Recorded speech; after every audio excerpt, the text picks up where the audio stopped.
मैं सौगंध खाकर कहता हूँ कि कविता से मेरा कोई प्रेम का चक्कर नहीं चल रहा है। आप मेरी बात का विश्वास कीजिए, प्लीज। राजीव उसके सामने गिड़गिड़ा उठा।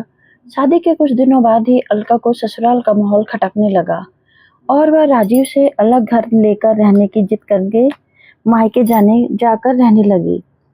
उसी की जिद से परेशान उसके ससुर व पिता ने ऐसी क्या चाल चली कि अलका ने सारे मंसूबे घर धरे के धरे रह गए। शाम 7 बजे जब फोन की घंटी बजी तब ड्राइंग रूम में अलका, उसकी माँ गायत्री और पिता ज्ञान प्रकाश उपस्थित थे। फोन पर वार्तालाप अलका ने किया। अलका की हेलो के जवाब में दूसरी तरफ से भारी एवं कठोर स्वर में किसी पुरुष ने कहा, मुझे अलका से बात करनी है। मैं अलका ही बोल रही हूँ, आप कौन? मैं कौन हूँ इस झंझट में ना पड़कर तुम उस ध्यान से सुनो जो मैं तुमसे कहना चाहता हूँ। क्या कहना चाहते हैं आप? यही कि अपने पति को तुम फौरन नेक राह पर चलने की सलाह दो, नहीं तो खून कर दूंगा मैं उसका। यह क्या बकवास कर रहे हो? मैं बकवास नहीं कर रहा के तुम्हें चेतावनी दे रहा हूँ। अलका मैडम, बोलने वाले की आवाज क्रूर हो उठी। अगर तुम्हारा पति राजीव ने फौरन मेरे दिल की रानी कविता पर डोरे डालने बंद नहीं किए तो जल्द ही उसकी लाश की चील कौवे को खा रहे होंगे। यह कविता कौन है? मैं नहीं जानती और नहीं मेरे पति का किसी से इश्क का चक्कर चल रहा है। आपको जरूर कोई गलतफहमी हुई है। शंकर उस्ताद को कोई गलतफहमी कभी नहीं होती। मैंने पूरी छानबीन करके ही तुम्हें फोन किया है। अगर तुम अपने आप को विधवा की पोशाक में नहीं देखना चाहती हो तो उस मजनू की औलाद राजीव से कहो कि वह मेरी जान कविता के साए से भी दूर रहे। अलका कुछ और बोल पाती, इससे पहले ही फोन कट गया। अपने माता पिता के पूछने पर अलका ने घबराई आवाज में वार्तालाप का ब्यौरा उन्हें सुनाया। गायत्री ही रोने लगी। ज्ञान प्रकाश ने गुस्से से भरकर कहा, तो राजीव इस कविता के चक्कर में उलझा हुआ है। मैं तो कहूँ कि साल भर अभी शादी को हुआ नहीं है और 2 महीने से पत्नी को मायके में छोड़ रखा है। जरूर इसने इस कविता से गलत संबंध बना लिया है। उस अकेले को दोष मत दो जी, गायत्री ने सुबकते हुए कहा। दामाद ने तो दसियों बार इस मूर्ख के सामने वापस लौटने की विनती की होगी, लेकिन इसकी जिद के आगे उनकी एक न चली। अलका को कसूरवार मत कहो। हमारी बेटी ने राजीव से प्रेम विवाह किया है, उसे सुखी रखना उसका कर्तव्य है। अगर अलका अलग घर में जाने की जिद ना करी होती तो वह मेरी समझ से कुछ गलत नहीं कर रही। कहकर ज्ञान प्रकाश अलका की तरफ देखने लगा। पापा, आप ठीक कह रहे हैं। मैंने नौकरानी बनने के लिए शादी नहीं की थी राजीव से। अलका ने अपने मन की बात फिर दोहराई। अलका, तुम राजीव को फोन करके इस वक्त यहाँ आने के लिए कहो। ऐसी डांट पिलाऊंगा कि मैं उसके इश्क का भूत फौरन उसके सिर से उतार कर गायब हो जाएगा। ज्ञान प्रकाश की आंखों में चिंता व क्रोध के मिले जुले भाव नजर आ रहे थे। अलका राजीव को फोन करने के लिए उठ खड़ी हुई। करीब घंटे भर बाद राजीव अपने ससुराल पहुंचा। उसके पिता ओंकार नाथ और माँ कमलेश भी उसके साथ आए थे। उन तीनों के चेहरे पर चिंता व तनाव के भाव साफ झलक रहे थे।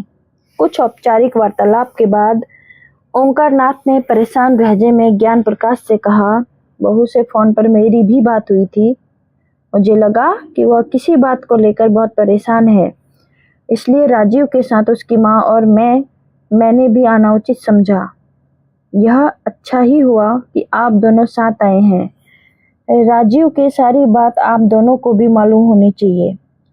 शाम को 7 बजे हमारे यहाँ एक फोन आया था। फोन करने वाले ने हमें राजीव के बारे में बड़ी गलत व गंदी तरह की सूचना दी। ज्ञान प्रकाश ने नाराज अंदाज में राजीव को घूरना शुरू कर दिया। फोन किसी शंकर नाम के आदमी का था। कमलेश के इस सवाल को सुनकर अलका और उसके माता पिता बुरी तरह चौंक उठे। आपको कैसे मालूम पड़ा उसका नाम, बहन जी? गायत्री अचंभित हो उठी। क्योंकि उसने शाम 6 बजे के आसपास हमारे यहाँ भी फ़ोन किया था। राजीव और उसके पिता घर पर नहीं थे, इसलिए मेरी ही उससे बात हो पाई। क्या कहा उसने आपसे? उसने आपसे क्या कहा? कमलेश ने उलटकर पूछा। गायत्री की बजाय ज्ञान प्रकाश ने गंभीर होकर उनके प्रश्न का जवाब दिया। बहन जी, शंकर ऐसी बात कर रहा था कि जिस पर विश्वास करने को हमारा दिल तैयार नहीं है, लेकिन वह बहुत क्रोध में था और राजीव को गंभीर नुकसान पहुंचाने की धमकी भी दे रहा था। इसलिए राजीव से हमें पूछताछ करनी ही पड़ेगी। क्या वह किसी कविता नाम की लड़की से मेरे अवैध संबंध होने की बात आपको बता रहा था? राजीव गहरी उलझन और परेशानी का शिकार नजर आ रहा था। अलका ने उसके चेहरे पर पैनी नजर गड़ा कर कहा, हाँ, कविता की ही बात कर रहा था वह। कौन है यह कविता? मैं तो सिर्फ एक ही कविता को जानता हूँ, जो मेरे विभाग में मेरे साथ काम करती है। तुम्हें याद है, शादी के बाद हम एक रात नीलम होटल में डिनर करने गए थे। तब एक लंबी सी लड़की अपने बॉयफ्रेंड के साथ वहां आई थी। मैंने तुम्हें उससे मिलाया था। अलका ने अपनी सास की तरफ मुंह मुड़कर कहा, मम्मी, मैंने आपसे उस लड़की का जिक्र घर आकर किया था।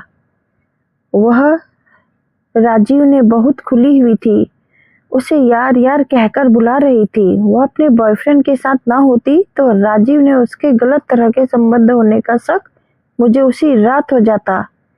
मेरा दिल कहता है कि राजीव जरूर उसके रूप जाल में फंस गया है और उसके पुराने प्रेमी शंकर ने क्रोधित होकर उसे जान से मारने की धमकी दी है। बोलते बोलते अलका की आंखें डबडबा आई, चेहरा लाल हो गया। बेकार की बात मुंह से मत निकालो। अलका, राजीव को गुस्सा आ गया। घंटे भर से अपने माता पिता को यह बात समझते हुए मेरा मुंह थक गया है कि कविता से मेरा कोई चक्कर नहीं चल रहा है। अब तुम भी मुझ पर शक कर रही हो। क्या तुम्हें मैं चरित्रहीन इंसान समझती हो? अगर दाल में कुछ काला नहीं तो यह शंकर क्यों जान से मार देने की धमकी तुम्हें दे रहा है? अलका ने चुपते स्वर में पूछा। उसका दिमाग खराब होगा, वह पागल होगा। अब मैं कैसे जानूंगा कि वह क्यों ऐसी गलतफहमी का शिकार हो गया है? राजीव चिढ़ उठा। अगर वह सही कह रहा है तो तुम कौन सा अपने व कविता के प्रेम के बाद सीधे सीधे आसानी से कबूल कर लोगे? अलका ने जवाब दिया। तब मेरे पीछे जासूस लगवा कर मेरी इंक्वायरी करा लो मैडम। राजीव गुस्से से फट पड़ा। मैं दोषी नहीं हूँ, लेकिन मैं एक सवाल तुमसे पूछना चाहता हूँ। तुम 2 महीने में दूर रही, यहाँ मायके में जमी बैठी हो। ऐसी स्थिति में अगर मैं किसी दूसरी लड़की के चक्कर में पड़ भी जाता हूँ तो तुम्हें परेशानी क्यों होनी चाहिए? जब तुम्हें मेरी फिक्र ही नहीं तो मैं कुछ भी करूं, तुम्हें क्या लेना देना उससे? मेरा दिल कह रहा है कि तुमने मुझ पर लौटने का दबाव बनाने के लिए ही शंकर वाला नाटक किया। लेकिन तुम मेरी एक बात ध्यान से सुन लो। जब तक तुम मेरे मनोभावों को समझकर उचित कदम नहीं उठाओगे, तब तक मैं तुम्हारे पास नहीं लौटूंगी। अलका झट से उठकर अपने कमरे में चली गई। चाय नाश्ता करके मेहमान अपने घर लौटने लगे। चलते चलते ओंकार नाथ ने स्नेह भरा हाथ अलका के सिर पर रख कर कहा, बहू, मैंने कुछ प्रॉपर्टी डीलरों से कह दिया है कि तुम दोनों के लिए किराए का मकान ढूंढने के लिए। तुम दोनों का साथ साथ सुखी रहना सबसे ज्यादा महत्वपूर्ण है। किराए का मकान मिलने तक अगर तुम घर लौट आओगी तो हम सबको बहुत खुशी होगी। जवाब में अलका को खामोश रही, लेकिन गायत्री ने कहा, यह आगामी इतवार को पहुंच जाएगी आपके यहाँ। मेहमानों के चले जाने के बाद अलका ने कहा, माँ, एक तो मुझे इस कविता के चक्कर की तरह तक पहुंचना है, दूसरे अगर मैं राजीव के साथ रहूंगी तो उस पर मकान जल्दी ढूंढने के लिए दबाव बनाए रख सकूंगी। इन बातों को ध्यान में रखकर ही मैं ससुराल लौट रही हूँ। शुक्रवार की दोपहर में एक अजीब सा हादसा घटा।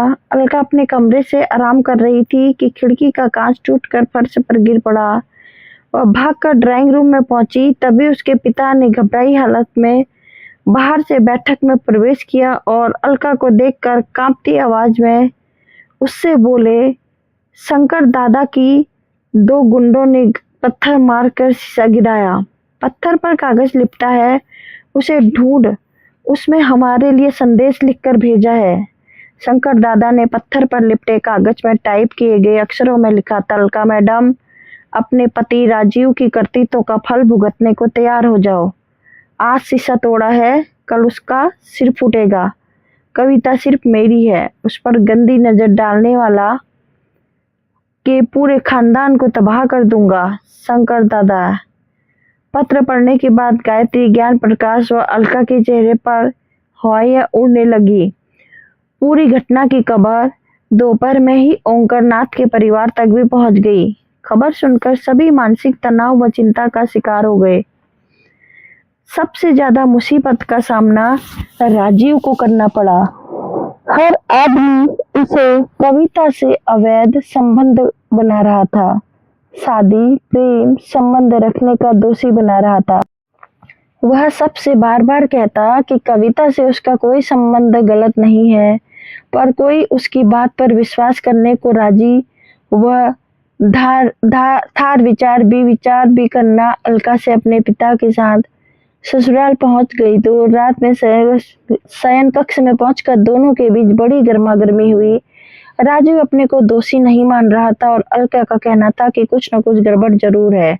जो शंकर उस्ताद वो गुस्से में फटा जा रहा है। आखिरकार राजू ने अलका को मना लिया, तभी उसने अपने आप को राजीव की बाहों के घेरे में कैद होने दिया था। पूरा एक सप्ताह शांति से गुजरा और फिर शंकर दादा की एक और हरकत ने उनकी शांति भंग कर डाली। किसी ने रात में उसकी मोटरसाइकिल की सीट को फाड़ डाला था। हैंडल पर लगे शीशे तोड़ फोड़ दिए थे। ऊपर से उसका कूड़ा बिखरा गया था। उसके हैंडल पर एक चिट लगी हुई थी जिस पर छपा था, अब भी अपनी जलील हरकतों से बाज आ जा, नहीं तो वहीं इसी तरह तेरा पेट फाड़ डालूंगा। राजीव चीट उखाड़ कर उसे गायब कर पाता उससे पहले ही ओंकारनाथ वहां पहुंच गए। उनके शोर मचाने पर पूरा घर फिर वहां इकट्ठा हो गया और राजीव की तरफ देखता। उसकी ही नजरों में शिकायत और गुस्से के भाव होते। शंकर दादा का खौफ सभी के दिल पर छा गया। दिन रात इसी विषय पर बात होती। राजीव को उसके घर व ससुराल का हर छोटा बड़ा सदस्य चौकन्ना रहने की सलाह देता। शंकर दादा का अगला कदम न जाने क्या होगा। इस विषय पर सोच विचार करते हुए सभी के दिलों की धड़कनें बढ़ जाती। लगभग 10 दिन बाद बिना किसी हादसे के गुजर गए, लेकिन यह खामोशी तूफान के आने से पहले की खामोशी सिद्ध हुई। एक रात राजीव और अलका 10 बजे के आसपास घर लौट रहे थे। एक मारुति वैन उनके घर के गेट के पास खड़ी थी। उस पर उन दोनों ने ध्यान नहीं दिया। राजीव की मोटरसाइकिल के रुकते ही उस वैन में से 3 युवक निकलकर बड़ी तेजी गति से उनके पास आए और दोनों को लगभग घेर कर खड़े हो गए। कौन है आप? क्या चाहते हैं? राजीव की आवाज डर के मारे कांप उठी। अपना परिचय ये देने आए हैं। हम तुझे मच्छर, बड़ी बड़ी मूछों वाले ने दांत पिसते हुए कहा, और हाँ, साथ ही सबक भी सिखा कर जाएंगे। फिर बड़ी तेजी से वह अप्रत्याशित ढंग से एक अन्य युवक ने अलका के पीछे जाकर एक हाथ से उसका मुंह दबोच लिया कि एक शब्द भी उसके मुंह से निकलना संभव न था। बड़बड़ी मूछों वाले ने राजीव का कॉलर पकड़कर एक झटके में कमीज का सामने से फाड़ डाला। एक युवक ने उसके बाल अपनी मुट्ठी में कसकर पकड़ लिए। हमारे शंकर दादा की चेतावनी को नजरअंदाज करने की जरूरत कैसे हुई? तेरी खटमल! मूछे वाले ने आनन फानन में 5-7 थप्पड़ राजीव के चेहरे पर जड़ दिए। बेवकूफ इंसान, ऐसा लगता है कि ना तुझे अपनी जान प्यारी और ना अपने घर वालों की। कविता भाभी पर डोरे डालने की सजा है। तौर पर क्या हम तेरी पत्नी का अपहरण कर ले जाएं? मैं सौगंध खाकर कहता हूँ कि कविता से मेरा कोई प्रेम चक्कर नहीं चल रहा है। आप मेरी बात का विश्वास कीजिए प्लीज। राजीव उसके सामने गिड़गिड़ा उठा। 2 थप्पड़ और मारकर मूछों वाले ने क्रूर लहजे में कहा, बच्चे, आज हम आखिरी चेतावनी तुझे दे रहे हैं। कविता भाभी से अपने सारे संबंध खत्म कर। अगर तूने ऐसा नहीं किया तो तेरी इस खूबसूरत बीवी को उठा ले जाएंगे हम शंकर दादा के पास। बाद में जो इसके साथ होगा उसका जिम्मेदार सिर्फ तू होगा, तेरी मजनू की औलाद। फिर उसने अपने साथी को आदेश दिया, चलो 1 मिनट के अंदर अंदर राजू व अलका की नजरों से ओझल हो गई। वैन का नंबर नोट करने का सवाल ही नहीं उठा क्योंकि नंबर प्लेट पर मिट्टी की तरह चिपकी हुई थी। पूरे घटनाक्रम की जानकारी पाकर ज्ञान प्रकाश और ओंकार नाथ के परिवारों में चिंता और तनाव का माहौल बन गया। 3 दिनों बाद अलका के माता पिता ने सबको रविवार के दिन अपने घर लंच पर आमंत्रित किया। कुछ मीठा ले आने के लिए ज्ञान प्रकाश और ओंकार नाथ बाजार की तरफ चल दिए। रास्ते में ज्ञान प्रकाश ने तनाव भरे लहजे में अपनी समधी से पूछा, अलका कैसी चल रही है? ओंकार नाथ ने मुस्कुराकर जवाब दिया, बिल्कुल ठीक है वह। कल मैंने राजीव से कहा कि जाकर वह मकान देखाओ जिसका पता प्रॉपर्टी डीलर ने बताया है। अलका ने मेरी बात सुनकर फौरन कहा कि वह किसी किराए के मकान में जाने की इच्छुक नहीं है। उसका ऐसा मुझे नहीं जाना वाला कथन सुनकर मुझे अपनी मुस्कान को छिपाना बहुत मुश्किल हो गया था। दोस्त, हमारी ये योजना सफल रही, यानी कि अलका की अकेले रहने की जिद समाप्त हुई। ज्ञान प्रकाश एकाएक प्रसन्न नजर आने लगे थे। बिल्कुल खत्म हुई। सुनो हमारा कितना नुकसान हुआ। कुल मिलाकर ओंकार नाथ ने जानना चाहा। छोड़ो यार, ज्ञान प्रकाश ने कहा, मेरी बेटी अलका का जो खून सूख रहा होगा आजकल उसकी कीमत क्या रुपयों में आंकी जा सकती है? समधी साहब, ज्ञान प्रकाश, हम तुम अच्छे दोस्त ना होते तो अलका की अलग रहने की जिद से पैदा हुई समस्या का समाधान इतनी आसानी से न हो पाता। वह बहू सबके बीच में अब रहकर घर गृहस्थी चलाने के तरीके बेहतर ढंग से सीख जाएगी और 4 पैसे भी जोड़ जाएंगे उनके पास। ओंकार नाथ ने अपने समधी के कंधे पर हाथ रखकर अपना मत व्यक्त किया। आपका लाख लाख धन्यवाद कि उसके सिर से अलग होने का भूत उतर गया। ज्ञान प्रकाश ने राहत की गहरी सांस ली। मुझे धन्यवाद देने के साथ साथ अपने दोस्त के बेटे को भी धन्यवाद दो, जिसने शंकर उस्ताद की भूमिका में ऐसी जान डाल दी कि उसकी आवाज व हाव भाव को याद करके अलका के सब भी अब भी रोंगटे खड़े हो गए जाते। नाटकों में भाग लेने का उसका अनुभव हमारे खूब काम आया। उसको हिदायत दे देना कि जो उसने किया हमारे कहने पर उसकी चर्चा किसी से ना करे। मेरे बहू बेटे को अगर कभी पता लग गया तो उनकी रातों की नींद उड़ाने वाला नाटक हमारे इशारों पर खेला गया था तो मेरा तो बुढ़ापा बिगड़ जाएगा। मैं कभी एक शब्द नहीं मुंह से निकालूंगा। ओंकार नाथ ने संकल्प किया। हमने जो किया सबके भले को ध्यान में रखकर किया। समधी जी, कांटे से कांटा निकल गया। अब शंकर दादा गायब हो जाएंगे तो धीरे धीरे राजीव और अलका सामान्य होते चले जाएंगे।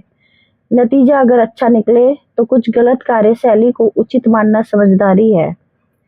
ज्ञान प्रकाश की बात का सिर हिलाकर ओंकार नाथ ने अनुमोदन किया और दोनों अपने को एक दूसरे के बेहद करीब महसूस करते हुए बाजार पहुंच गए। कहानी अच्छी लगी तो लाइक से सब्सक्राइब कीजिएगा। Thank you so much.